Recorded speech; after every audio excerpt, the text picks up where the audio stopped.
Hello, Hot Vibes, and welcome back to our recap of Revamp The Undead Story, Episode 5, Episode the 5. There was halfway some point. lore? Yeah, the halfway point. I thought so. I said so in my reaction, but I was like, I'm not actually sure.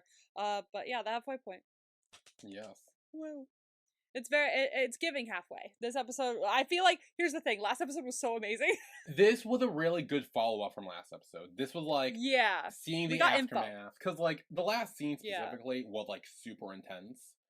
Yeah. And like, it all happened so fast from like, I came here to kill you and have a knife in your chest to having sex, and Yeah. then the whole dream stuff. Yeah. And now it's Yeah. like, it makes, like, this episode made sense, and I'm glad we got this now, and it's like, Plum Yeah. kind of really thinking about the actions of what he's been doing.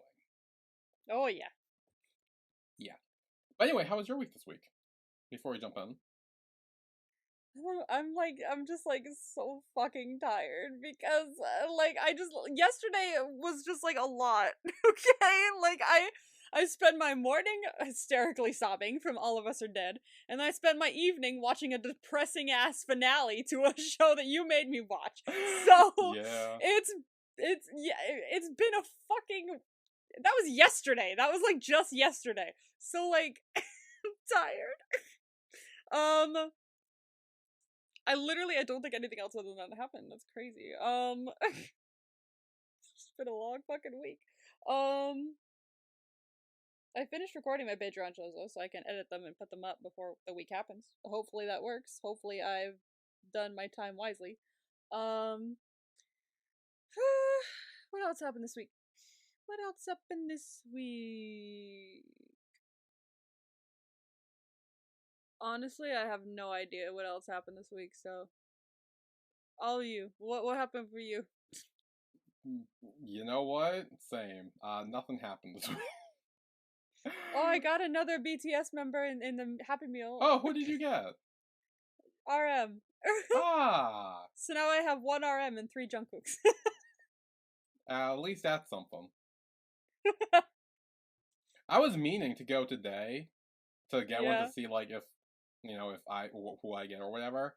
But I realized that they don't do the Happy Meal thing in, like, breakfast.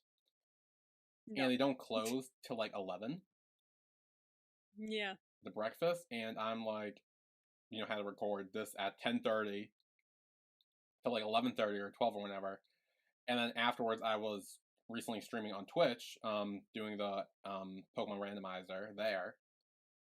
So I was like, I had no time, and now I still have no time to do it because I have no car, and the McDonald's are far away. So, yeah, you can DoorDash it. I could. I don't like DoorDashing fast food. That's what I do all the time. That is all I do. I know. I'm just like, because then my parents judge me for it, and I'm like, I don't need. Like they're I know. They're like I not fully going know. out and getting it, and like I'm like. Literally. I like, no! Like, and yeah, it makes me feel bad when I do it, because I'm like, ugh. And then my parents are like, oh, you ordered out? And I'm like... Yeah. It's one like, of those things where like, oh, you did this? Like, it's one of that little tiny little tone. Like, yeah, it's like yeah, so I'm like, I don't know, maybe the next weekend. Oh, no, one day I'll do it, hopefully. One of these days. Hopefully before it goes away. I don't fucking know, actually, I'll be honest. Well, there's this one, and then there's the encore version, which they're in their mic drop outfits for. The encore version comes later. I can't remember when. Oh, I thought they were both out, are they not? No, they're not both out. The one that's out now is the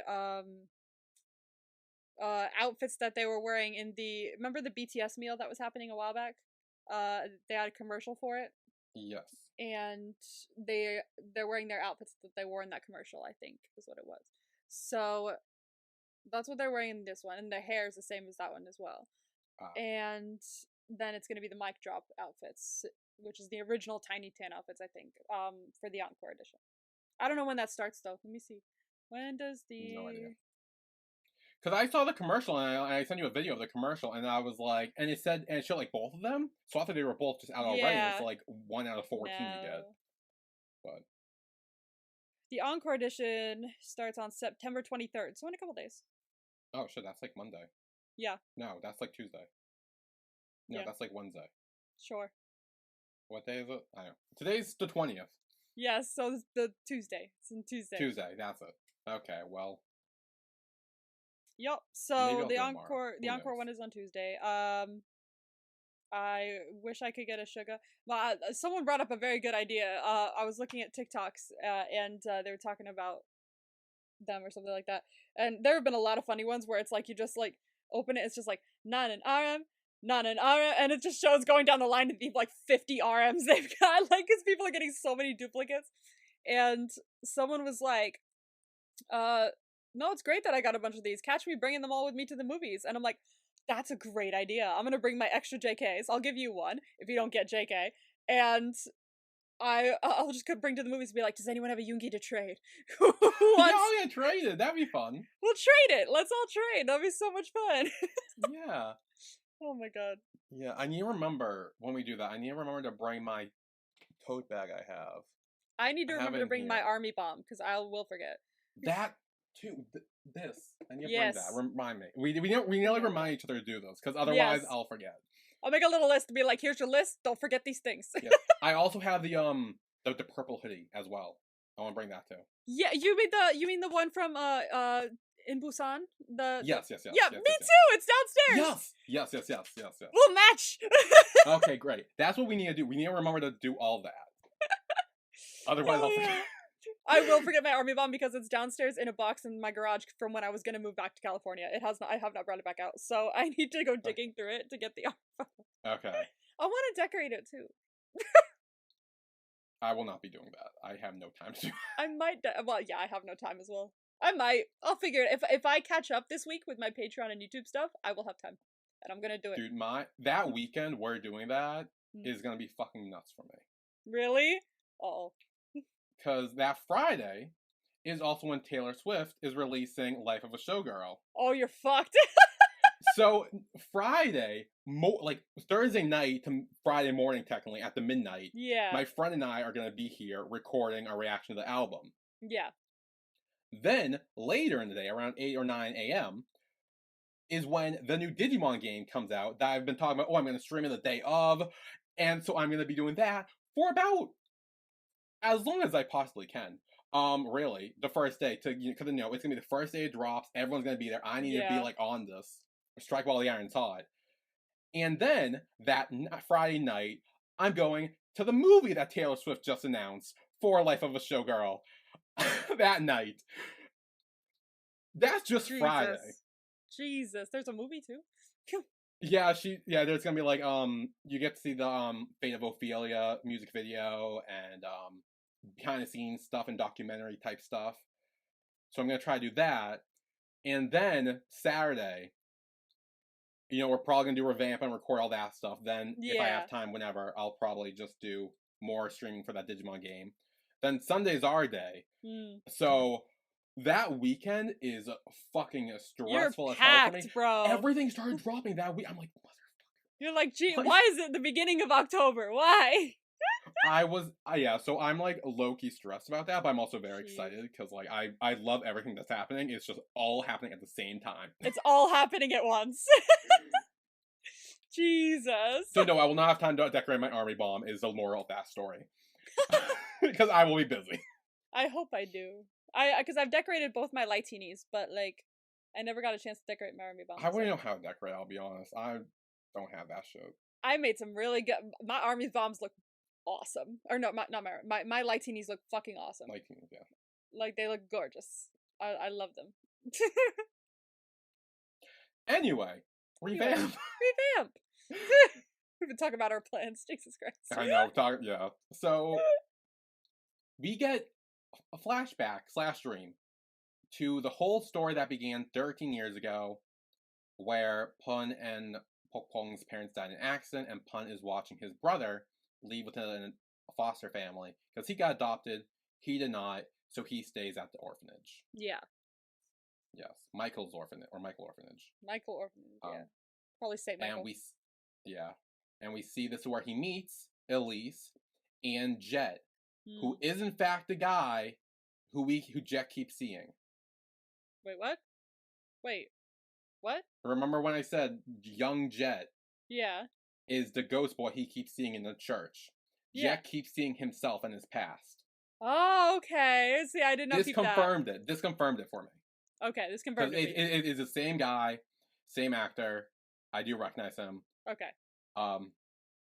So it's in for. We also get a little scene into flashback where it seems like Elise has a thing for Jet. Yeah, she does. Yeah.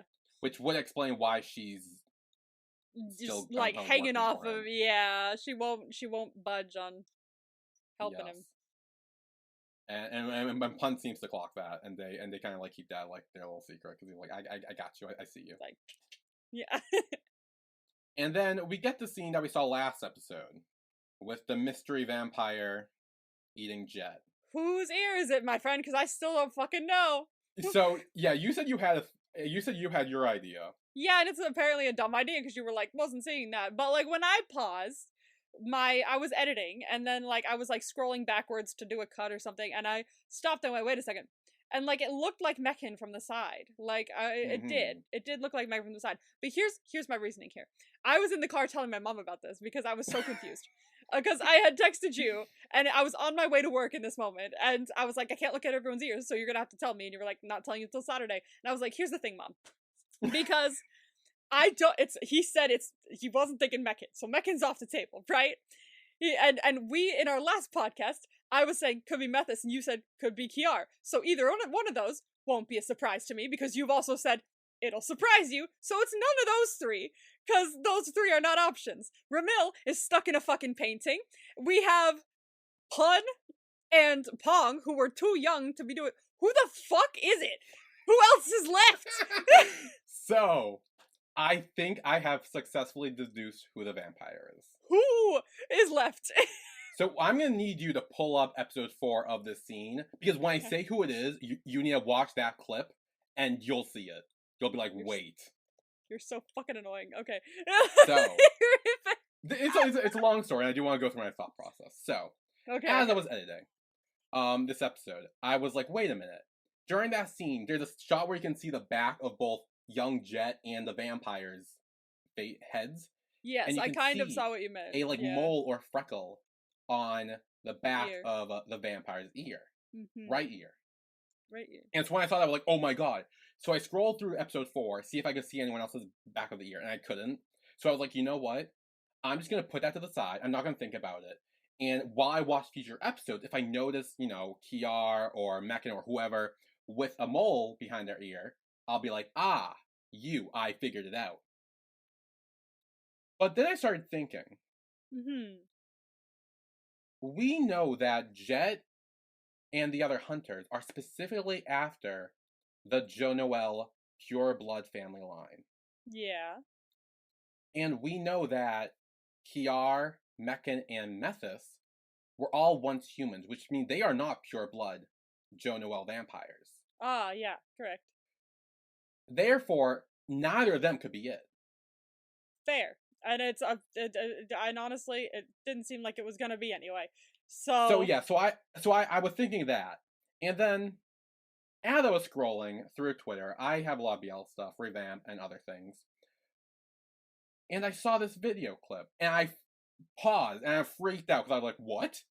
And I saw someone with a little mole / freckle behind their right ear. Okay, I'm pulling up the orphanage scene now. Okay. And I was like, there's no way, is it? And then I was like, you know what? I'm gonna keep this to myself, and I'm gonna go about my weekend and see what happens. And then I saw 2 different videos, one on Twitter, one on an Instagram reel, saying the same thing I was thinking about who this vampire is. And so at that point, I'm like, wait a minute, did I crack the code? Did I figure something out here? Okay, I see Bestie. I see someone on someone's neck. Okay, I also see. I'm sure there's a freckle there, but it's too far away for me to see. I believe you. Yeah, it was there. It was there. Okay, freckle. So, I was like, I think I'm right about this. I think I figured out who the vampire is. You found a freckle? I did. I saw like a video, and I was like, wait a minute. And I paused, and I was like, Is that? I'm pretty sure I saw it, and then I saw the 2 videos confirming the same person I was thinking. So, with that being said, I believe that the vampire who attacked the orphanage is none other than Dunk. Dunk? Where the fuck did that come from? Because the video I saw was it was like of him, like it was just like a regular video of him and Juno or whatever, and like I paused for like I saw like something, I was like, wait, what? And I went back, and now if you watch it with Dunk in mind, you can kind of see it. You can kind of see it. You can see it. I am convinced that God, Dunk, you can see it. You can totally see it. It's fucking Dunk. Right? Oh my god. It's Dunk. And here's the thing. I went to my drama list because I went, hold up, is he in this cast? He is not. But we know that GMM TV will throw in other stars, other people, and but they won't advertise it. They won't be the main cast, but they will come back and they will play some sort of big role normally. Mix only friends. Yeah, I mean, he wasn't a big role, but and that one. No, he is in season 2. That's the gold fucking standard though, because we were like, "What the fuck are you doing here?" Like, yeah. Some people just show up sometimes. So I don't know who his character is. We know he's related to Ramil, and he's a pureblood vampire of the Joe Noel family. He could be scratched out. That name's scratched out. It could be. We don't know his name, obviously. I just know Dunk as an actor. Yep. So we're just going with Dunk. It could be him. And I'm wondering is he actually alive? Do we think he's actually not dead? Because we don't see them kill this vampire specifically. Yeah, that's the thing. Like they're especially like, because they're all kids. One, they wouldn't know how to. Yeah. It'd be weird if Ramil was the last one, because they're like, this is the last one, we gotta kill the last one. But I'm like, okay, wait. Here's the thing though. Like, if he's the last one, then I don't see like an antagonist other than like you guys hating each other. But I feel like there should be, especially if we want like some sort of twist on who actually killed everyone in the orphanage. There has to be someone else. It doesn't work if there's no one else, because literally no one else makes sense. So my guess is that Dunk is the vampire who attacked the orphanage, and he is still alive. Damn, bro. Maybe he faked his death. Maybe they just never found him, and they were like, oh, I don't know, whatever. I don't know what else happened after that. I don't know who his character is specifically. I am telling you, it is Dunk's face, and it is him, and he is the character playing whoever this big bad is. And I am looking forward to seeing the full backstory of this scene, or him come back as an evil vampire. Either way, I'm here for it. I was not expecting. That's so funny, because I was waiting for you to say a fucking character, and I was like, I've named all the characters. There's literally no one fucking left, and you went Dunk, and I was like, Dunk Dunk. like Dunk Dunk Dunk. Like, what? That was so funny. I was not expecting Dunk's name ever.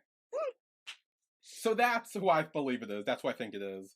And only time will tell if I'm right. It would have been a hell of a fucking waste if I stayed up until 2 a.m. like I told you I was gonna do, and look at everyone's ears in the show, because he's not in the fucking show yet.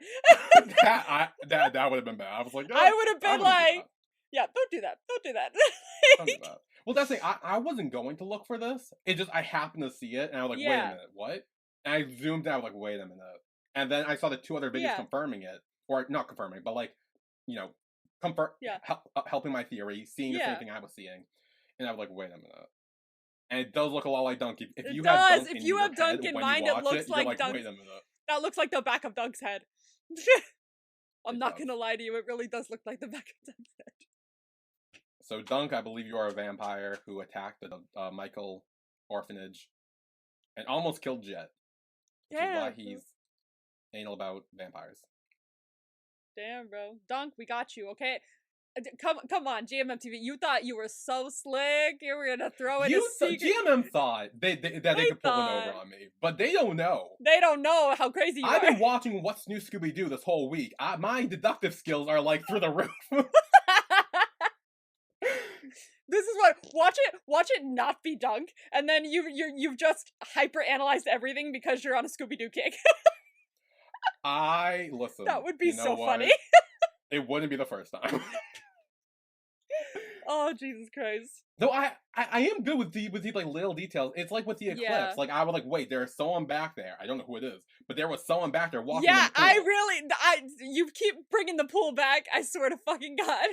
Well, that was like my like defining moment of like It was. I figured it out before really anyone else. I didn't see anyone confirm me. I was damn sure there was no one fucking there. I was like, you are seeing shit. No, I see everything.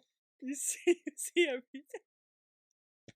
Jesus. Anyway, this flashback vision dream ends a bit differently. Because Ramil saves Little Pun from the cabinet. Mm. Yes.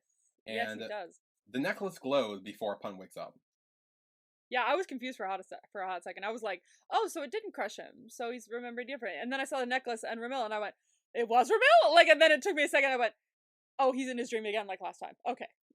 I will say, it took me till they were in the shower to figure that out. There was a good moment where I'm like, wait, I thought you were in the painting. How did you get out? What is that? And I was like, wait a minute. Last episode, I learned you can kind of fuck with your dreams a little bit, yes, too. We've learned, and we take that info and we go with it. I think it took me like, it probably took me until the shower as well. It was at least just before the shower or something. I don't even know.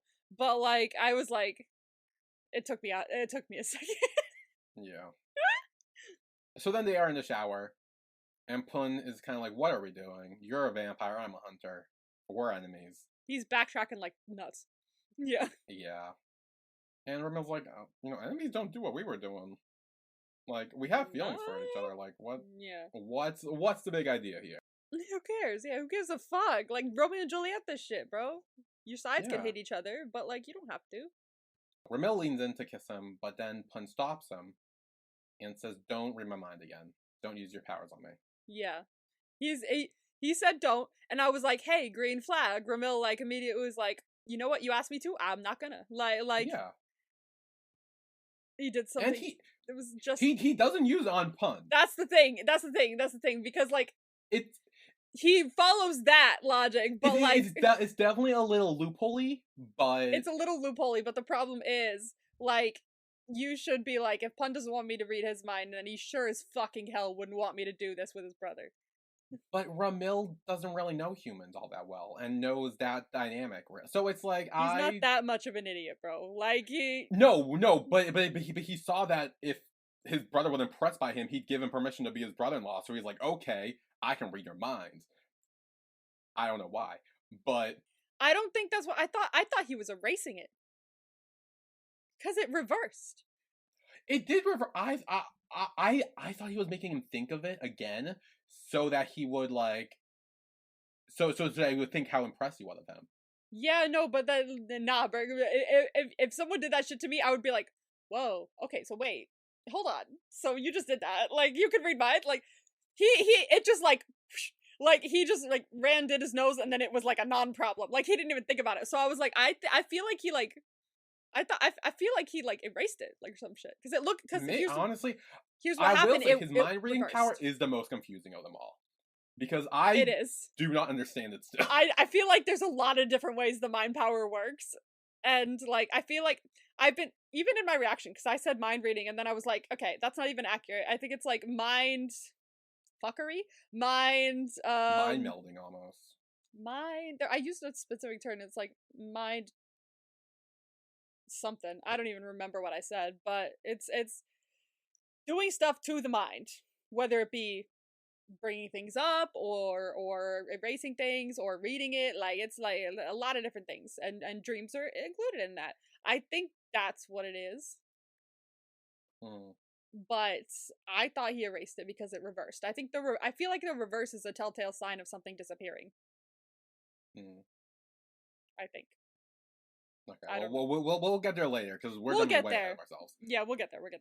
But Ramil does say, fine, I won't use my powers on you, and I'll give you time to sort out your feelings. Time. Less than 24 hours to him. There was no set time limit, so it's like, I don't know, like... Always set a time limit, guys. When you want to give someone time, say how much time. Make it clear. Okay, then we get this weird scene where Methys tells Pun, he's like, so Master ordered your friends to be released? Here's okay, yeah. Yeah, I Who? who? What friends? Did they capture the hunters and we just didn't see it? It just came to me. It's the guys. Oh. Isn't it the guys for that like tried to like that he in the car? I think it's those guys. Oh, maybe. Okay, I would buy that. I feel like it could be those guys. So then, later, Ramil is in the rose garden, and Methus comes over to him, and he's like, now that you regain your power, it's time to hold a ceremony to reinstate you as a leader, according to the laws of Joe Noel. See, I want to know what that entails. We get a little bit at the end, which kind of confuses me, what Kiara says specifically, but we'll get there. Yeah, other stuff confuses me too, but we'll get there. Okay, we'll get there. Yeah. So Methus is trying to almost push him to do this. Yeah, that's what I'm saying. Because I was like, Methus, because he says something like, "Oh, humans and vampires aren't meant to, be together, and like, you should do this to like, it's your responsibility to do this." It's like, and I'm like, it almost seems like he is trying to push him to this for some. I don't know if he has ulterior motives or if he's just trying to. It very well could be his like, past prince and soldierly like kind of like stoicness that could be doing like this is your responsibility, you gotta. But I did pinpoint while I was watching that there are two different ways to respond, and that was Methus had his, which was we know where Kiar stands. Methus is different. Kiar is just like, yeah, let's do it. Like it's very like he fucking hates Pun, he hates humans. Yeah. He said fucking do it. But Methus is like, you should do it because it's your responsibility. And then you get Mechan, who's like, follow your heart. He has a lot more empathy, and I'm sure Methus does too. But I feel like he's more of a rule following kind of person. Like he was the only one to stick by and wait until his master was like out, until Ramil was out of the painting. He was like, I'm gonna do my very damnedest until we get him out, and then when he gets out, I'm still here. I'm loyal. I'm a loyal ass bitch. So I feel like he is a rule follower, and that is probably why he's pushing him to do it now, at least until we find out a different reason. No, if there is one. Yeah, I could see that. Then Pun is back at his antique shop, and Elise goes to visit him, and she pretty much reads right through him and is like, so you have feelings for the yeah, bro, she clocked it. She clocked it. I was like, well, you are kind of obvious. I'm not gonna lie. I mean, fair. Yeah. Also, she's never seen him interact. Like, yeah, like, wait, how do you know? Like, that's what I'm saying. Like, all she knows how he looks like is by the painting. She's never met him at all. True. Here's the thing. She's never met him. But the context clues here that she has seen are Pun went to go get him out of the painting and kill him. Pun disappeared with the painting. Pun's been gone for like multiple weeks, I think, at this point. And Pun showed up saying, I don't want to fucking do this anymore. So I feel like it's pretty easy to like deduce what happened if you have enough. I know. So she probably was like, she was probably like, damn, that he really got you, dude. Yeah, that's where you've been this whole time. But and also they probably have spies like all around. They probably, if they know where their location is, their hideout, as they say at the end, then they probably see Pun going in there, in and out multiple times with Ramil, probably. Right, maybe. And then she says, "I'm well aware that you have feelings for this vampire, but like we're gonna kill him regardless. We're gonna kill him regardless." Like I was like, "Girl." And once again, and she says, "Oh, but Jet won't give up easily." Like she almost like she's blaming Jet for this when she just as much, if not maybe more so, wants to take him out too. Here's the thing: I was like getting peeved at her in this as well because even if she wasn't blaming Jet and like because obviously this is Jet will not give up that easily, 100%, definitely. But I was seeing her being able to make two choices here. One, be like, oh, Jet won't give up that easily, and we're gonna have to kill him. Or two, she could say, I see you actually really love him. He doesn't seem to be killing people, and from what you tell me, he doesn't drink blood. Let me talk to Jet, and see what I can do to reason with him. Mm. At least she could have offered that. But she didn't. She just went, well, Jet's not going to give up easily, so, yeah, he's dead. I'm sorry. I'm like, what do you mean? Like, that's, honestly, it seemed like Elise and Jet, depending on how much she says it's actually Jet or if she's just trying to throw him under the bus with her, they don't really seem to give a shit about Pun. That's what I'm saying. Like, she was not taking his feelings into account whatsoever. Whatsoever. And in Pun's, not, I guess, blame, did he at all mention that, hey, Ramil does not kill humans, does not drink human blood? No, I don't think he has. No. We haven't seen him tell them anything. He could have maybe, or originally behind the scenes that we just don't know about. So it's almost like he's not really defending it either. True, yeah. But also right now he's trying to stay away from him, and he's trying to move on from him. And I think if he dies, it's like I mean, it doesn't make it easier from personal experience. So I don't know what he's trying to do. Yeah, it's just understandable. He hasn't told them, and there's also that. But like, even without any knowledge of what's been going on with them, and like who Ramil is as a person, even if they know fucking nothing, like, how are you just gonna sit there and see, like, your friend, like, from this trauma bonding experience, your friend have these feelings and go, tough shit, like unless you know he's like actually trying to kill Pun or something, which we know he's not. Yeah. Like, that's different, but like she flat out doesn't care about his feelings. She doesn't care. It's not even that she's justifying it. Like, you're right. It's not even that she's justifying it by saying, but, like, you know, he's probably manipulating you, right? This is all part of his plan. Like, she's not even saying shit like that. She's just saying, like, tough shit. We don't care. We're gonna kill him anyway. It's all about revenge. It's not about the danger of vampires. It's all about revenge. And fair, it was traumatic for you guys, but, like, Pun was there too, and he's not, like, doing this shit. Yeah, all three of them witnessed that. Yeah. And, like, I feel like Jet's anger makes more sense than Elise's because he was actually getting bit and blood drained at some point. Like he was the closest one, which is why his is so, like, gung-ho more, which that makes sense. And, like, Elise and Pun were in the exact same boat, and seeing them both be very different towards this, I don't know. I feel like every time I see her, in quotes, show empathy, it's fake empathy. It's like she wants to seem empathetic, and then she just takes 2 steps backwards before actually doing it. She's trying to use her empathy to get her way. Exactly. I could see her being fucking evil. I really could. I said that. The last thing, I don't think they're gonna write her or even Jet as like these big bad villains because they were just traumatized kids who are trying to like erase that trauma by taking out the cause of it in a way. I feel like is what they're just trying to do or justify it. So they're like, oh no, we're the good guys. We're not evil. We're just literally trying to like save everyone from going through that again. Yeah. But they obviously don't know Ramil isn't that. They're always trying to paint it as a good and righteous cause. And it's not that black and white. They're just blinded by revenge. Yeah. Damn, bro.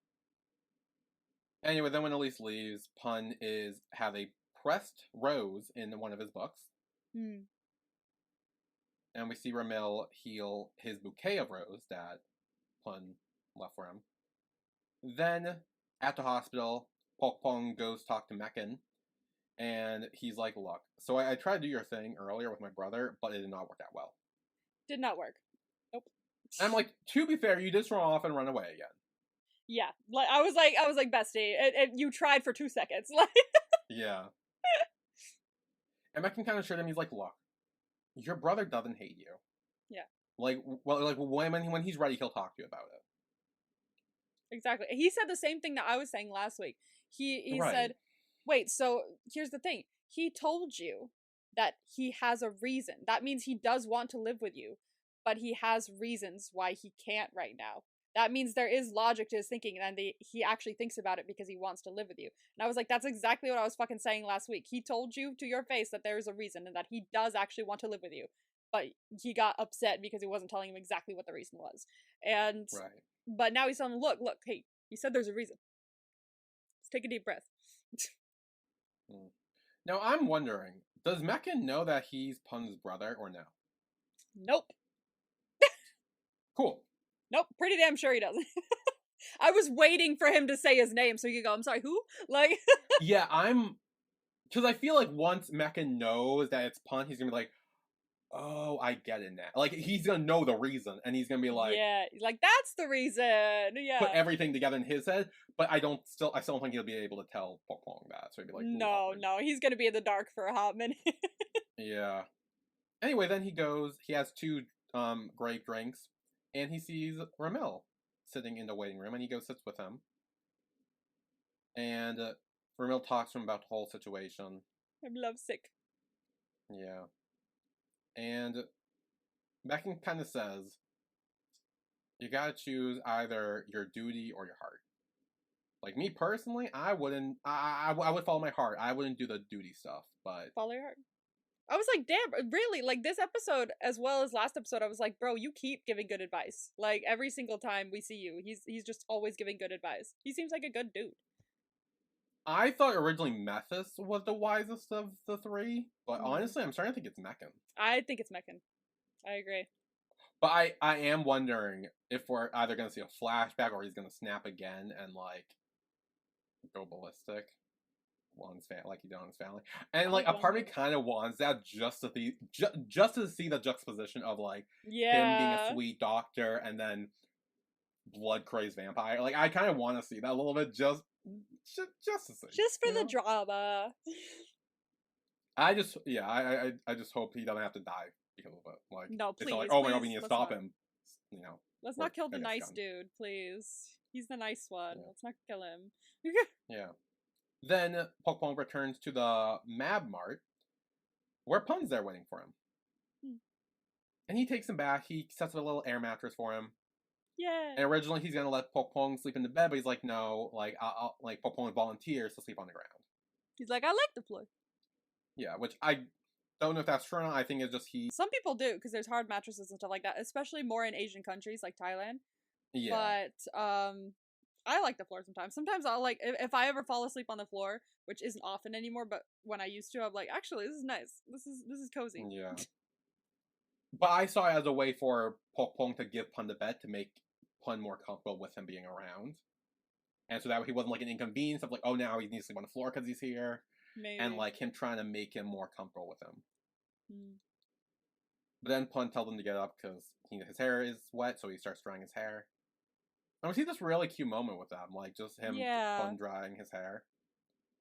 Brotherly moment. Which is a common BL trope, but I like that they're making it a brother dynamic rather than a romantic one. This was nice. Like, I actually really like seeing the relationship between them because it seems to be such a core value to Pun, and we don't see it often because he's using most of that to like keep him away, to keep him safe. But now that he's closer, we are getting to see that actual dynamic like at play.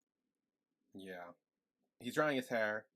And he tells him, he's like, look, you do need to go back with your foster family. But whenever you have days off, you can spend a night here. Yeah. Every once in a while. And assures him, he's like, I don't want you to think I'm pushing you away, because I'm not. It's a good place to start. Yeah. And Pokpong says, like, as long as you don't hate me, I'm fine. And I felt really bad at him. I'm like, he doesn't hate you. He never hate you. He's your brother. This was a really good Pokpong episode, I will say. It was. I agree. I fully agree. I like getting to see more of his character. Yeah. Then that night, Pun wakes up, and he starts going into his little, like, secret cellar. And I don't know what he's doing with the weapon. I think he's, like, putting them all in a bag. I feel like he's getting rid of them, yeah. But then he gets a text from Ramil, who is outside. Who's outside, and at first I was like, who is it? But then I see him typing like this, and I'm like, I know who it is. Yeah, he doesn't know how to type with a phone. Bessie doesn't know how to type yet. And Pun comes out, he's like, you said you'd give me time, it's not even day yet. And he's like, but I missed you. And Pun tells him, he's like, my brother's staying with me now, and I don't want him dragged into this. So if you want an answer now, it's gonna be no. Yeah. And Ramil hugs him, And he's like, it's fine, you can have more time to think it over, whether you love me or not. And Pun says, fine, you can stay, but don't let my brother find out who you are. And on cue, Pokpong is right there. 2 seconds later, there he is. And when they're inside, he does ask, like, oh, is this your boyfriend? Ramil says yes, Pun says no. Yes. And Pun brushes off as he says client. Yeah, okay. I'm like, bro just saw you embracing. Like, I don't think there's I don't think you embrace your client like that, friend. Yeah. So, Pokpong asks, like, okay, where is he going to sleep then if he's spending the night for 2 to 3 days? Which, I was shocked Pun said 2 to 3 days. I thought he was just going to say the one night. Yeah. Apparently not. Apparently we're chilling. Yeah. And Pun's like, oh, he'll sleep on the couch. But Pokpong is like, wait, I don't think he should if he's your client. If he's actually your client. So we do some moving around where Ramil gets Pun's bed. Pun is on the sofa. And Pokpong is still on the mattress, just in the living room next to the sofa. So Pun goes to the couch. But before Pokpong leaves, it seems like he's trying to scare Ramil. He's like, this is an antique shop, and you never know what kind of things follow with these items. Be careful of the ghosts. There's ghosts here. And then he jumps out and scares him before running away. What a nerd. So then, the next morning, Ramil wakes up and sees there's clothes on the end of the bed for him. Oh. So he changes into them and meets the other two in the entrance, I guess, wherever they are, front desk. And they're mopping the floor. And, Pokpong is like, hey, can a ghost visit you last night? And he's like, no, I had sweet dreams all night. Yes, I had a lovely night. I fell asleep and I stayed asleep. Yeah. Pun tells Ramil to go mop the floor. This is where he learns how to use a mop, kind of. Yeah, I was like, no, honey, the other way. Okay, yep, no, we don't hit the floor with it. We don't hit it, no. And then we get this really cute montage of mainly Ramil and Pokpong just, like, goofing around and having fun. It was so cute because, like, you could tell, like, Pun was like, oh, I'm so annoyed, but, like, really not, because he's been alone this whole time because he didn't want to let his brother in or else he could get hurt by his profession. And so he's just been living by himself. And this is, like, bringing family and love and companionship back into his life. And it's like, he's smiling even though he's trying so hard not to and pretend to be annoyed. He's loving it. It's so cute. It was so good. And I really like the song that was playing. Yeah. It was, fuck it. Oh, I love it. I love it all. So then, as they're dusting, they knock over a vase, but Ramil quickly catches it. Yes. At first, it looks like he's gonna be like, "How did you do that?" But he's like, "Oh, phew!" Like, damn. He's kind of just like, "Wow, you're fast. Like, good job. Like, good nice catch." Like, not anything like, "Oh my god, are you a vampire with super speed?" Like, nothing. Like that. Yeah, like no, nothing like that. Nothing suspicious, bro. Yeah, and Ramil's like, "Oh yeah, like I can do much cooler things than that." And Pokemon like, "Wow, I compliment you once and you're already bragging." And then he tells him, he's like, look, I know you like my brother, but I won't accept you as my brother-in-law so easily. And he's like, what? How will you accept me? And he's like, you need to impress me. But I don't get impressed easily. So he looks over at Pun and sees he's busy vacuuming. So he grabs Pokpong. And this is where we get to revert. Is he erasing that memory? Part of me wonders if he's erasing it, because usually when you see an erased clip or like a clip that goes reverse, it means it's being taken away. Usually that's like what that means in cinema. Was also in black and white too, I will say, and it was in black and white, so I was figuring that like it's an erasure. Is it not? So was that Ramil's way of trying to keep Pokpong away from the vampire stuff by erasing that memory of him going really fast to catch it? And it wasn't him trying to use it to impress him. It was him trying to respect Pun's wishes and use that on him to erase his mind of that one memory where he had to use his powers. Maybe. Because that might be why he looks at Pun. And if he's erasing it, I feel like that would be the only reason why he would erase it, if he was erasing it. Yeah, I would think so, yes, because like otherwise the other explanation doesn't make sense to me. Like I feel like he wouldn't do that. Just be like, "Oh, I could stay. I could be." I don't feel like he would use that to impress him and just to stay. Like he wouldn't do that. He would respect most like if Pun says, "Hey, don't do shit," he'd be like, "Okay, I won't do shit." Like Right. unless he like felt like he had to. And I feel like if for some reason he probably was like, "Oh God, he's gonna think I'm a vampire." It's like, bro, no, he's not. But like to him, he was gonna. So he erased the memory to make sure that he was still far away from it. Which is, in a way, kind of respecting what Pun wanted, right? I mean, yeah, obviously he had to use his powers on him, but it's to erase any inclination of him using his powers at all. Yeah. Because at first I thought he was like trying to make him remember that, to be like, hey, remember how impressive I was? Like, yeah, look at me, go. But like, now that I'm thinking about it, I'm like, what if it was the exact opposite? Yeah. And he wasn't trying to impress him. He was trying to respect Pun's wishes of trying to keep him away from the vampire stuff, including his powers. Even if Pokpong didn't put it together, he still used his powers in front of him and wanted him to forget about that. I do see that. I think I agree. I think that's the I'm trying to form words. This is hard. I think that's the mind process that I went through. I think that's the same thought that I had while watching it. But there's more I want to get into when we talk about when Pun finds out. Okay. I would think, yeah. So then we find out it's actually Pokpong's birthday. Yeah. Bro's like fucking sat in the bathroom. I was shocked by this. Pun has a little cake that says "Happy Birthday." Be a good kid and stay healthy. Stay with me forever. There's a whole fucking paragraph on that cake. Yeah, I know. And it's actually written out pretty well. It's hard to write in icing. Oh, I know. Well, it's very thin, so it's like more thin, I think, rather It's than thick. still hard to write in icing. Even if it's honestly makes it Maybe harder. it's easier in Thai. I don't know.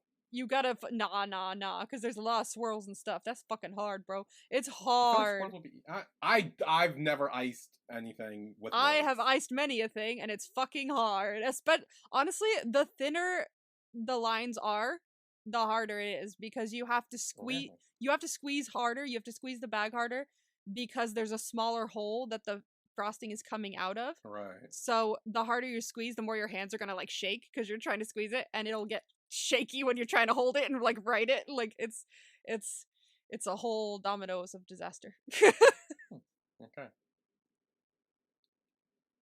And we see that Pokpong is in the bathroom, and he blows out his lighter because he thinks that Pun forgot his birthday. Hmm. But gets a text from Mekin about, hey, this cake's really good. I'll buy it for you next time. And we see he's currently buying it for him. Then Pokemon comes out of the bathroom and sees Pun there with the cake and candles, sings happy birthday, and then he blows out the candles. Ramil uses a little, like, popper and scares both of them and drops the cake. This bitch immediately like throws it away. Like, what? Who did that? It wasn't me. His reaction was just like, "Oh, that I wasn't supposed to do that. I didn't do it. It's fine." Oh my god. It was so funny. It's so funny. And then he starts like saying "Happy Birthday," you know. Poor cake. I mean, honestly, I would have just like you just cleaned the floor. It is like so clean as fuck. However, just cut the layer off. Just the top layer. Nothing else touched the floor. I mean, yeah, but also, I mean, I guess, but Cut also, what we get to later, the next scene is literally Pun or Pokemon being like, "Oh, I wish I saw what was written on it," which was on the top layer. Yeah. Which won't get that. He tells me he said it said stay healthy, be a good kid, and stay with me forever. And Pokemon pouts and he's like, "Well, I couldn't read it thanks to you, Ramil." Thanks to you. And then Pokemon says, "I'm glad you remember my birthday. I thought you forgot." And he's like, "I'd be a terrible brother if I forgot." Yeah. And Pun says, like, "I know that all this time I made you feel like I didn't love you, and that we were distant because of that." And he's sorry for that. And then Pokemon hugs him. They're cute. This is such a cute relationship that they have. I'm really happy they have each other, and I hope neither of them dies or is put in mortal danger. Please? Well, Like, this whole thing was very sweet, but now I'm thinking, now I'm scared. would Ramil turn Pun now, seeing this relationship?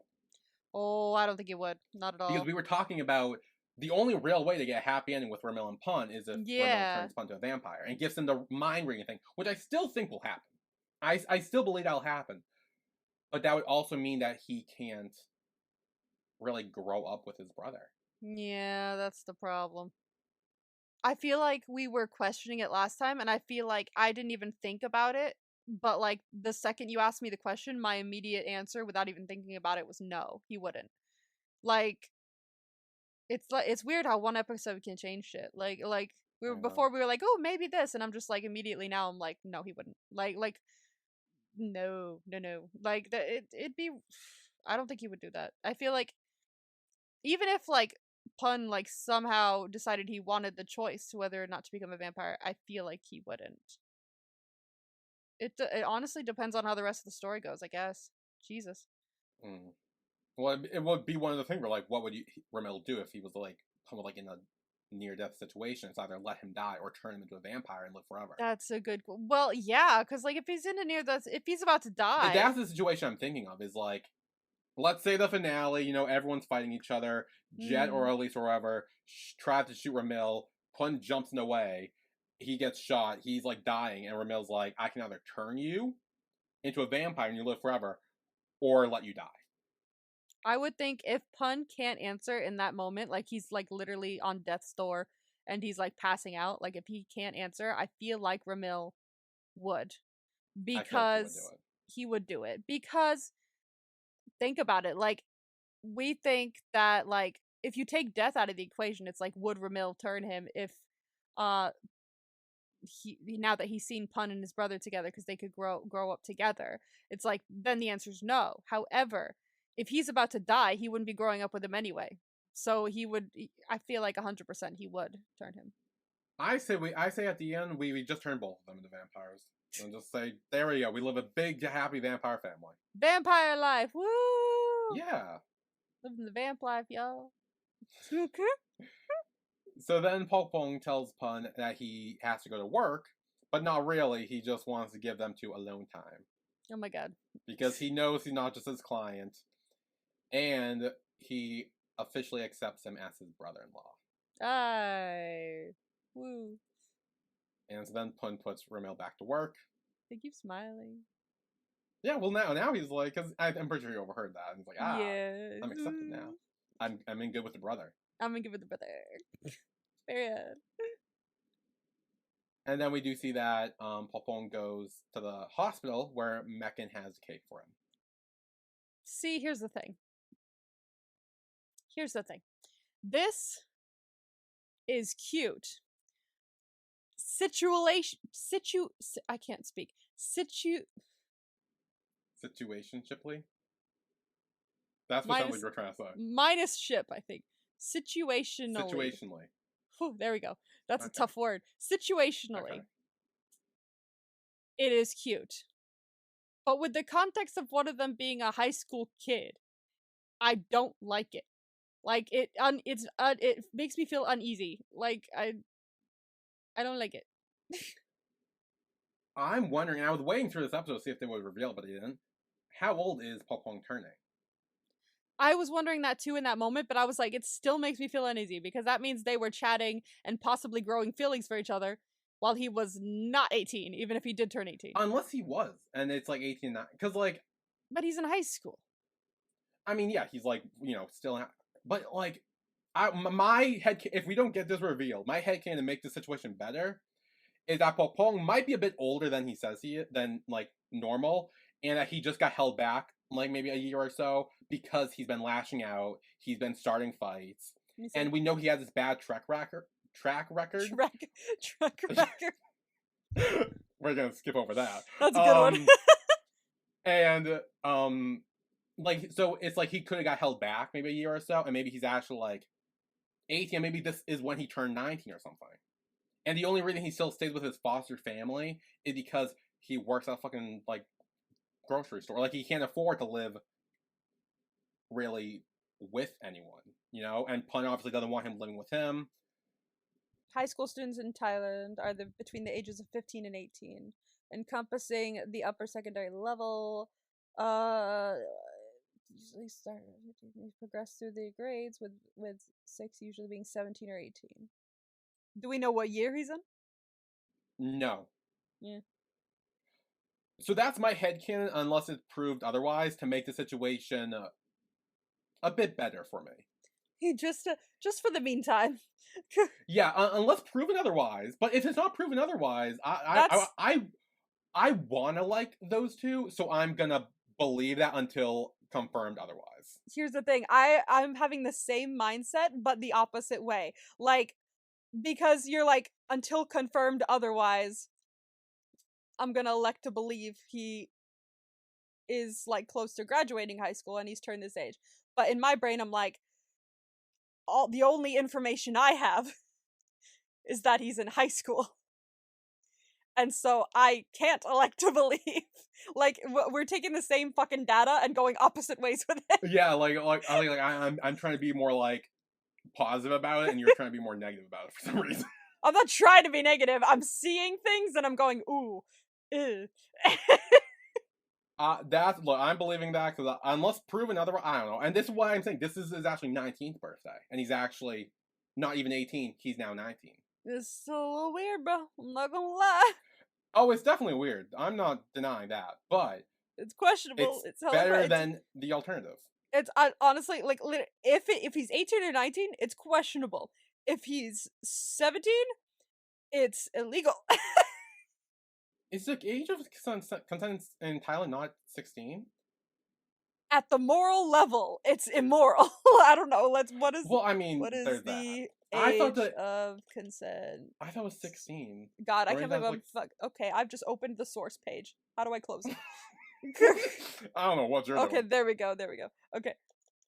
Age of I don't like the typing this in because now my like FBI agent that's monitoring my like shit is like, are you good? Like, what are we doing in Thailand? What? Well, you're not even in Thailand, so you know what? 15. 15? 15.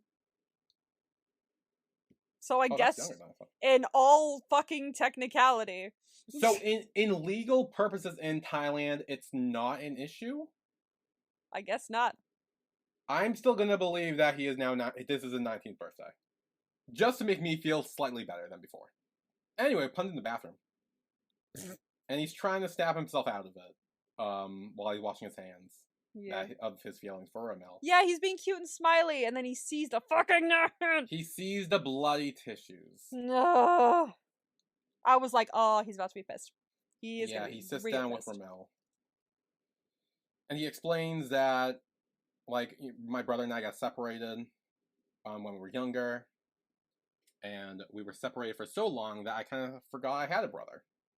And then eventually we met up again, but he kind of stayed the same. I changed because I became a hunter. Yeah. Ramil apologizes for using his powers on his brother, and he says that he wants to live here with him. Like, he doesn't want to go back. He doesn't want to take him back to his place. He wants to. He'd like to move in here, and he asks for one more chance. And Pun says, "You can stop your instincts." And Ramil insists that he can, and that he would do anything for him. And he says, "What should I do to make up for what I did to your brother?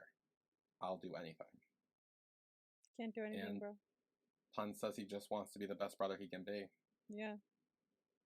And doesn't want to put his life at risk. Now, fair. I definitely see where he's coming. Fair. I see where he's coming from. Because I was a little disappointed that Ramil did this. I'm not gonna lie. Because all this stuff about, like, just to bounce off what you said about, like, well, he's still new to the era or whatever, or he just woke up. That doesn't compute with me because, like, he has stated multiple times that he understands that that Pun doesn't want his brother dragged into this, and he gets it, and he will not use his powers on Pun, and he understands the depths of everything going on, and that he doesn't want Pokpong dragged into this. He has rabbited that back to him. He understands it. We see that he understands it, and yet he still used his powers on him, knowing that Pun. He looked at Pun before he did it because he fucking knew that he would be upset about it, and he still did it anyway. That's why I'm disappointed in him. I know it would stop him, and I know it would maybe erase his mind, and it would like keep him at a distance from vampires for a little longer, so they think. But that doesn't change the fact that he looked at Pun. And if he didn't look at Pun, fine, but he looked at Pun, which means he was waiting for him to be turned around. He knew he wouldn't like it, and he would say no, and he proceeded anyway. Was that why he looked at Pun? Or was it because he looked at Pun and thought about what he said about making sure his brother knew nothing, and that's why he went to what we think erase his memory of that? It was one little thing, and because like, what if Pokpong went to Pun and was like, "Oh my god, you should have saw his reflexes. He caught that vase so fast," and then Pun would be like, "That's it. Like, I can't do that. Like, that's too close to home," and that's why he erased it. I don't feel like he would have reacted that rashly if it was about the speed. I don't think he would have, because this time with his brother he would have. No, I don't think he would have. It's his brother, yes, and I feel like he would have been hesitant again, sure, but it wouldn't have been this like final, because powers were used on him instead of in front of him. There's a difference. But he didn't say don't use it on his brother. He said don't let my brother know who you are. Don't let him see anything vampire related. And he saw his vampire speed. And that is what at least I think in Ramil's mind, that was his cause of he can't know. Even if he doesn't click that it's vampires, he still knows that. He saw Pun and thought back to what he said, and that's why he tried to erase it. That's what I think Ramil. So I don't think Ramil was like, "Oh, I'm going to do this," even though he'll be disappointed about it. I didn't see it like that. I saw it as he's trying to correct the mistake he made earlier, but ultimately made it another mistake. Made it worse. Yes, that's what I think happened. Here's the thing, though. Did Ramil do it because Pun said that when he heard Pun say, "I want to like don't show him any vampire stuff, like don't let him know who you are," when he said that, and then he did the fast moves with the vase, was erasing his memory a direct result of him thinking, "I'm gonna protect Pokpong because I know that's what Pun would want me to do," or is that a result of, "Oh shit, he told me not to let him know who I am. What if he finds out that I did this in front of him?" I think it's a little bit of both. Because that scene happened right after the cute fun montage they had. Yeah. And so it does seem like Ramil does care about Pokpong, and I do think he would want to keep him safe. And so, but I do think part of it was also because Pun told him not to. And he obviously loves and cares for Pun as well, and he's trying to respect that wish as well. So I do feel like I think both of them were the reason. I would say probably for Pun not finding out was more, or like Pun, or doing because Pun told him not to, is probably more of the reason. But I do feel like there was care for Pokpong in that as well. I didn't see that much of it. Because they wouldn't show us a very cute, happy montage if he didn't care about it. No. I think the cute, happy montage was just...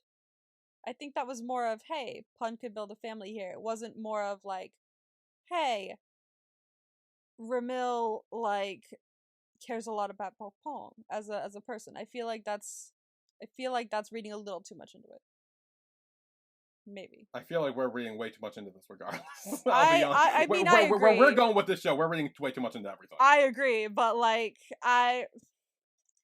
regardless, I feel like he knew that this was a thing that Pun wouldn't have liked him to do, and he did it anyway. He went against his wishes instead of talking to him about it first. I agree with that, yes. But I do think that Ramil's mindset was in the right place of trying to respect Pun's original wish. And instead of talking to him about it, because he just chose to act in the moment. He acted rash upon his instincts, like you said. Well, no, but that's what he did with the vase. Yeah. He acted rash and that's what I don't know. I feel like Ramil had good intentions, but just executed it poorly. Maybe, yeah. I mean, I never saw that he was, doing anything for a bad reason. I just feel like he was doing what he thought he was supposed to be doing at the time, and it just was not the right thing to do. But the problem is, like, the thing I just keep getting stuck on is that the fact that he knew that Pun wouldn't have wanted him to use powers on his brother, and he did. But he had already had it when he did it. No, but like, he wouldn't have wanted him to use it. He knew he wouldn't have wanted him to use it on him. I'm confident of that. I think he was trying to correct the mistake he made with the vase by erasing his mind.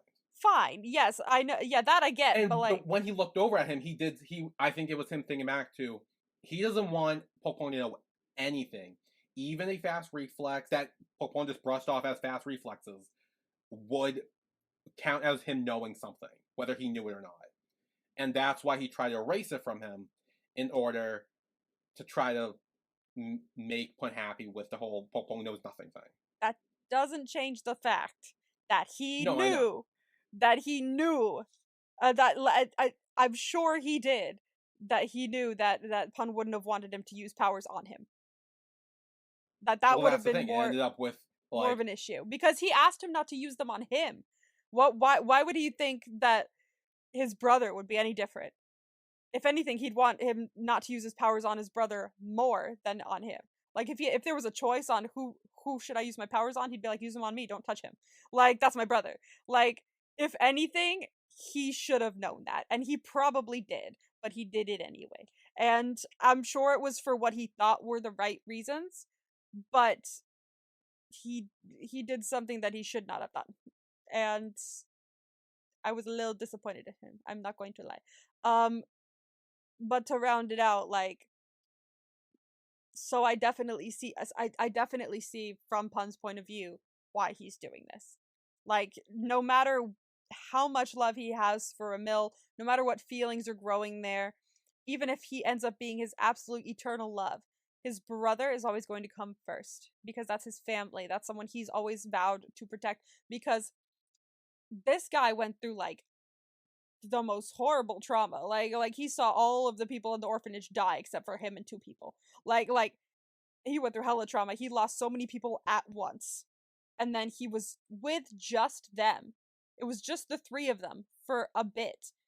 And then he found Pokpong again. And he's like, I actually have family.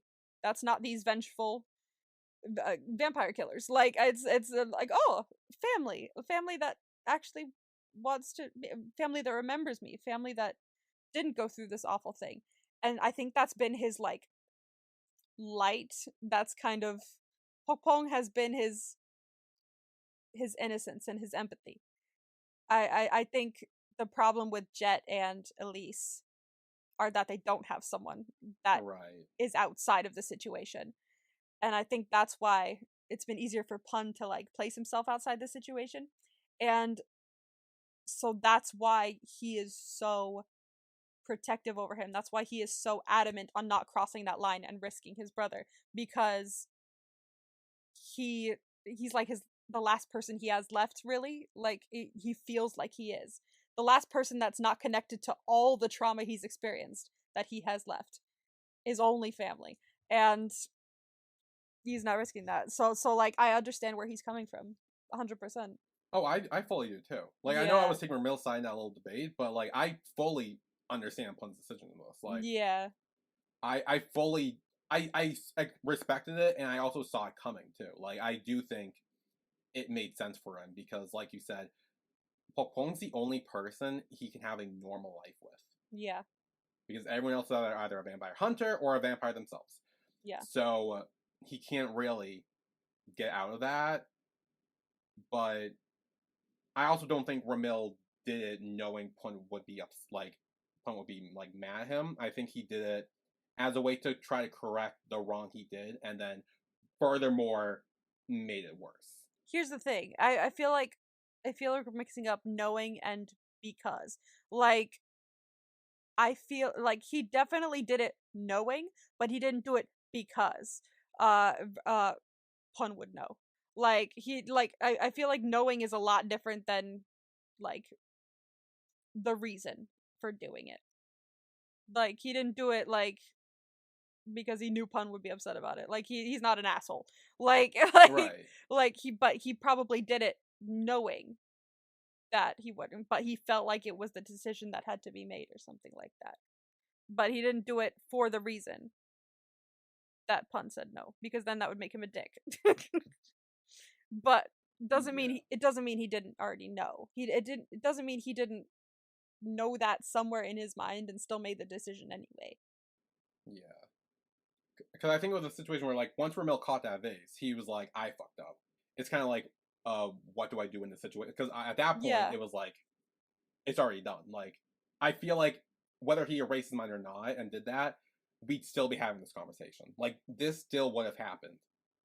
And if Pun found out, somehow he found out, like Pokpong told him or whatever. I don't know though. He would have, because it's revealing, it's letting Pokpong in even a little bit of the vampire world. A little bit, yeah. Pun has done everything he can to keep him away from that. And even the super speed, even the mind erase, whatever it is letting him in just a little bit, but even just a little bit is not okay with Pun. And so I do feel like no matter what, this conversation would have happened, the breakup would have happened, no matter which way it happened. As long as Pun found out, it would have came to this situation. Fair. Little does he know he's eating cake with another vampire, so like yeah. I'm curious when that's gonna get revealed. Jesus, yeah, he's gonna be like, I'm sorry. What? Like I've been trying to keep him away. Then too of finding out he's Pun's brother. Yeah, he's gonna be. It's gonna be the fucking Spider-Man meme of everyone pointing at each other like fuck. Like you know you and you know you. You're all connected. You're all connected, and you have no idea. Well, Pun does kind of frame it as he doesn't want to be with him because he's a vampire. He's immortal, and like he doesn't want to risk his brother's life because of this dangerousness, and tells him to go back to his duties, and says that it's impossible between us. And Ramil asks, he's like, "Is that your answer? Are you rejecting me?" And he says yes. Yeah, like he flat out says yes. Like finally, like with finality. So Ramil leaves, and there's a moment where Pun opens the door to see if he's really gone. Yeah, he did want. He was gonna see if he was really gone, but like he didn't. And had he stayed, he would have forgave him, and he would have taken him back. Yeah, he was this close to letting him back in. I was waiting for a To My Star moment of him walking back through the door, like from season 1 of To My Star. Like I was waiting for it, like, but he didn't come back, and I was like, and he that's when he like burst into tears when he realized he was gone. I was like, oh shit, bro. And again, I want to shout out his acting. So good. This whole scene was like depressing in like the best way. So fucking sad, and it was stellar. It was really well done. But yeah, I do. As much as I didn't want Ramil to leave, I was hoping he would come back. I do respect him because he listened. Pun gave him the answer. Yeah, he listened. He did. Pun gave him his answer of no, I don't want to be with you, and Ramil, with pain, took that, and he with fucking went pain, off. yeah. And we're doing the inauguration. Yeah, whatever the fuck this is, yeah. Kiar's inviting all the other vampires. There's more, yeah. They're scattered, bro. There's a bunch of people coming. I kept my eye open to see if I could see Duncan. I did not. I will say, I was like, Dunk? Nope. I literally was like, I was looking at all these vampires going, hey, one of them could have done it. Maybe one of them is the secret person that killed someone, but apparently Billy knows who it is. I do. Maybe. We'll see. They could totally been like, hey, we need one of these vampires on our cast to be like the person who did it, but we don't want to like anyone to guess it or reveal it too early. Dunk, can you come in and like just like stand in for one of them? Imagine. I'd be so upset. They'll be like, actually, psych, he was just a stand. No, I'm telling you, I am right about this. Like, when I saw those 2 other videos also agreeing with me, I was like, wait a minute. I cracked the code. I have solved this mystery. I know who it is. I know who it, and when it's stunk, I will not be shocked. I mean, I'll be very happy and like freak out, but I will not be shocked. You're gonna be like, I knew it. Another one in my correct column. Oh, Jesus Christ! I got so little, and you got so many. So then we see that one of the twins is like, "Oh my god, they're on the move! They're all gathering." Yeah. The King of Night. The King of the Night or something. King of the Night. That's what I guess Ramil is. Yeah. And so they were alert Jet and Elise. That's what they're doing. And then we see Pun at home cutting the rose, but he does prick his finger. And Elise then texts him that, "Hey, we're gonna go attack the Joe Noel family. This is our final chance." Why? I have no idea. Cool. Thanks for letting me know that you're gonna kill the love of my life. Fuck you. Like, I'm like, or, and this is again going back to the earlier thing with her. Yeah. Was she, in a way, trying to warn him to come to help Ramil? That could be a thing too. Because That's a good I point. feel like Pun's not gonna let them kill Ramil, even if he wants to be with him or is with him or not. He wants to keep Ramil safe. This is what I said in my video. And again, this episode is very much about like being torn between like multiple decisions or 2 decisions or 2 different ways where you could go about something, and I feel like Pun has 2 decisions here because I'm technically 3, but I'm pretty sure one of them is impossible, and it would be joining the hunters and fighting them and taking everyone down. I really don't think he would. He ain't doing that. He's come too far and like gotten to know Ramil too well that he morally could not do that. So the 2 choices he has are either go there and save him, or at least to go there and do his best to protect him, or 2, he could sit there, do nothing, and just let it happen, which I don't see him doing. I feel like that reaction that we saw from him the previous night when he left, like sobbing, like just that is letting us know that he would not just sit there and do nothing. Yeah. So I'm wondering if Elise did this intentionally to warn him to help Ramil, or if she did this to be like, "Hey, this is our final chance. You want to come help us?" Like, I want to say I hope so, because she looked fucking guilty in the last scene she was in. She did. Elise, as much as I hate her right now, because she's still at the bottom of my tier list, spoiler alert. Me too. I'm very interested where she'll go, and I need to see her go somewhere in order to, like, move her around. Yeah, I'm really good at, because, like, she's either pure evil, or she, feels real guilty about all the shit she's doing, and it wasn't fake empathy, it was just, like, being used to a certain way, you know? Or it was fake empathy, but now she's starting to feel guilty about it. Maybe. Like, I don't know. But then we have Ramil. He's all dressed up, looking at the bouquet of roses. And they're all pretty wilted. Yeah. But then when he leaves, they start coming back to life. Yeah, he brought them back.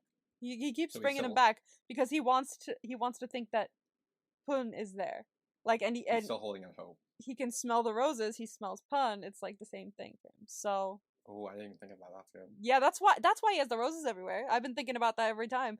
Is because. Well, I knew that's why he was doing it for the garden. I just didn't realize he would like kept bringing them all to life to smell. He keeps them. He keeps them around so that he can always feel like he's there. That's nice. Yeah. Anyway, now it's time for Kiara's little speech, which reads as follows: Now is the moment for us to stop hiding, to stop living in fear. What does this mean? It's time for our clan to rise and reclaim its power. No need to hide in the shadows anymore. By the power of the last descendant of the pure Joe Noel bloodline. Again, they say last descendant, but we still think Dunk's alive. Oh yeah, Dunk's here. And then he says Ramil, Soliel, Joe Noel, and Ramil. Oh, his name all ends in L's. Oh yeah. Oh. I don't know if that's intentional or not. I'm pretty sure his middle name is French for sun, so it's Soleil or something like that. Oh. I can't remember. And the door is open. Ramil comes in.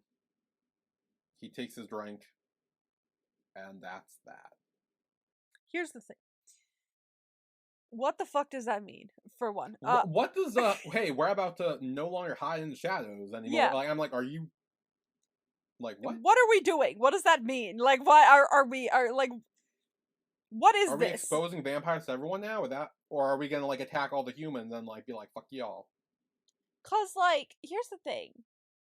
Cause I thought like he was already like the last of the bloodline, so he was leader anyway. Like that was the whole thing. But like, what does this whole thing do? Is there a ceremony? Is there like is there like a kind of similar to when he regained his powers? Is this going to be like a final thing where we can't backtrack on it? Like what are we doing? Like what is any of this? I need to know, and I need to know now. I think this was just a ceremony to let all the other vampires know that hey, our prince, king, whoever is back. Okay. He has his powers back, and he is now. This is our celebration of it, and it's like, hey, he's back. Like, after 100 years, he's back, he's powered up, he's ready. Alright. I don't know, ready. I still don't know why Kiara was saying, hey, we're no longer gonna hide in the shadows anymore. I don't know, that's a bit sus, bro. Let's not go out in public and start drinking blood, okay? But speaking of drinking blood, here's my other thing. What was in the cup? I mean, he does drink. I mean, I'm assuming it. Maybe he was like special, like pig blood or something, and not human blood. I don't know.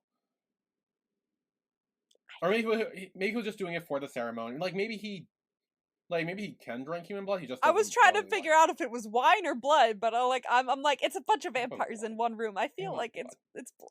I knew it was blood. I don't know. I think it's just like hey, I mean, it's like part of the ritual. You know, you drink blood, maybe human, maybe like animal. I don't know. I have a feeling they wouldn't be too fussed about getting him specific animal blood and making sure it was in, like, this is your cup. This is your blood. Like, I feel like they would have been like, here you go. Then I don't think him drinking the blood was what we need to take away from the scene. I don't know. That's what I took away. Because I was like, I was taking away Kiara's little speech about coming out of the shadows and being like, hey, are we gonna kill everyone I finished the episode going, I thought you didn't drink blood. like where's this coming from? So like, I don't know what's going down, and I'm scared. Maybe it's like a dead person. Like it's kind of like maybe it's just like they have like blood from the hospital. Maybe Megan got blood from the hospital and gave it to him. Yeah, but like no, that doesn't change the fact that he said I don't drink human blood, whether it's dead or alive. Does he say he doesn't drink or he doesn't like it? No, he said he doesn't drink it. Oh well, I mean, he's just like it's like, but it's part of the ceremony. It's just like it's kind of like at church when you had to drink the wine or eat the little like skin of the Christ or whatever. What does the ceremony mean? What is going on? I think it's just like a part. It's like a party, and it's like, hey, we're here, we're ready to. He's back. I don't know. Maybe we'll find out next week, probably. It's about to be a very deadly party. Well, yeah, with fucking hunters on their way, and hopefully Pun too. Hopefully Pun too. Please Pun, come save the day. Anyway, who's MVP for this episode? Jeez. I've got mine. I know mine. 3, 2, 1. Mekin. Pokpong. Oh, interesting. Okay. I chose Mekin because, like, similar to last week, when I was talking about he gives good advice, we, like, got a double down in this, and he gave multiple good advices, both to Pokpong and to Ramil, and he seemed to be, like, the most stable person out of everybody. He was like, follow your heart, like you don't have to do this. He was the one person saying he didn't have to do the ceremony, and if he wanted to be with Pun, then he should just do it. He seemed like the most well-rounded person in this entire group because he has his own job outside of everything. He was also, when Pokpong felt like he had no one else to turn to, whether this is romantic or not, and I'm still not sure about that, he went to him and he remembered his birthday. Like, this is someone he just met and he knew it was his birthday, which is really nice. And just he seemed like every time I saw him in this episode, I was like, you're a good dude, bro. Like, I was always like, shit, bro, you're a really good dude. So that's why he's my MVP. Okay. I said Pokpong because we got a lot of him in this episode, I think more than before, and I Yeah, really we did. like seeing his relationship with both Pun and Ramil. And I do like how at the end he's kind of like, look, I know you aren't actually his client. I'm gonna like dip out and let you two be alone and deal with that, and I'm gonna go meet with my vampire cake friend. Cake friend. who I don't know is a vampire, but I'm still gonna go see him. Yes. Because I'm giving you two some space, and like, I really like him for that, and Yeah. like him like teasing Ramil a lot was really fun too, and yeah. He just really shined this episode for me. He really shined. did. I agree. He was great this episode. Yeah. So you got your tier list? Yes. I will say, the B, C, and D did not change. It's still my only tier that changed was S. Okay, there you go. So I'll just run through the ones that didn't change. Elise is still in D by herself. Jet and the twins are still in C, and Kiara is still in B. So, one that did change was Methis, went down to A. I really only moved him down not because he did anything bad, but I feel like every time I see him, I'm just like, I feel like you're kind of boring right now. Like, there's not any, like, I feel like he's just, like, there to be loyal. He's like, I'm the loyal dude. I'm over here. And I'm like, cool. Anything else? Like, I feel like I'm waiting for him to say or do something, and he never really does. Right. He seems like Ramil's butler at the moment. Like, he pops in to tell Pun to be like, hey, Master says this, Master says that, like, and that's it. Like, well, that is his role, to be fair. That's pretty much his whole role right now. yeah, but I'm looking for more from him. I feel like he at the beginning he did have more of his own character going on, and now I just feel like he's been delegated in a way, or relegated. Yeah, well, I mean, this episode, I will say this episode, again, like we said, was a Pokpong episode. Like, this, yes. This wasn't the vampire family episode. This was a Pokpong and Pun and even Ramil episode, and their dynamic more than anything else. Yeah. I feel like it's been going down lately, though. Oh, yeah, I do hope we do see more of Methus and like his character later on, though. I do. It was similar. I feel like it was similar last episode too. So I was like, I feel like I'm not getting much from you lately at all, bro. So we'll see, but I'm sure we will. But we'll see if we get more. He's the only one in A. So, yeah. Do you have any that changed in A at all? A's the same. Yeah. So D's still Elise. C's empty. B is the twins. A at the bottom is Jet, and at the top is Kiara. Nothing really changed there. Mainly because we didn't really get to see much of them. So I got nothing there. S did move around. Okay. A bit. I did put Methus at the bottom of S. Okay. Nothing for he did, but mainly because I like Mekan more. So I put him above Methus. I liked his little advice he gave. And then above him I put Pokpong. I moved him up to third. Because again, like I said, this was like his episode. He really shined. And like, this was the first time we got to see him act like a little brother to Pun, and even Ramil later. Like, he felt like one. I really liked that. He was very fun. He was very happy, and we had not seen that side of him at all. We hadn't. Yeah, it was all very dark and gloomy. Smiles with Methus or Mekan or whatever his name is. So I did really like that. And Pun's still in second, and Ramil's still in first. I didn't really move them around, mainly because their whole situation, I understood both sides, and like, as much as I didn't like the breakup, I do feel like it was necessary for them now, especially because they went from stabbing you, I came here to kill you, to sex, and now it's like, let's take a breather here. Let's great fucking scene, but probably emotionally taxing on y'all. So like, let's take a breath. Oh yes, let us take a little bit of a break. You know, let us explore that, and Ramil learning more about Pun and his relation with his brother as well. Yeah. And I think we did kind of get that in this episode. Fair. So, I have moved Ramil to the bottom of S. Not like because it was like the worst thing ever, which I'm not saying it was, even though like my debates may seem otherwise, I don't know. But, because I feel like I was a little disappointed in him in this episode. However, I was also really elated with other characters that moved above him. So like, it was kind of a combination of the two. So Ramil is last in S, but I'm sure he'll move back up, depending. That seems to happen with my main characters. They always move back up. But above him, I put Pokpong. He went up a tier and multiple places. Like, he was really, as you said, he really shined this episode. We got to see more of him being an actual like kid and a little brother. That when before he's been like very dark and moody and just not a happy kid at all. And we got to see that here, and it brought some light in, and which is really nice for Pun to see as well, because it made him feel a little lighter while he was there. Above Pokpong, I did move Mechan up here because I've honestly been really impressed with him the last few episodes, with the advice he's been giving, and just with the stability he's been bringing to the group. I feel like he's the most emotionally stable person in the group, which is saying something considering what he's fucking been through in his past. So, which is probably why he's more emotionally stable. He's probably, you know, seen the worst and built himself back up from it himself. So, right. And above him is Pun. Pun is now my number one.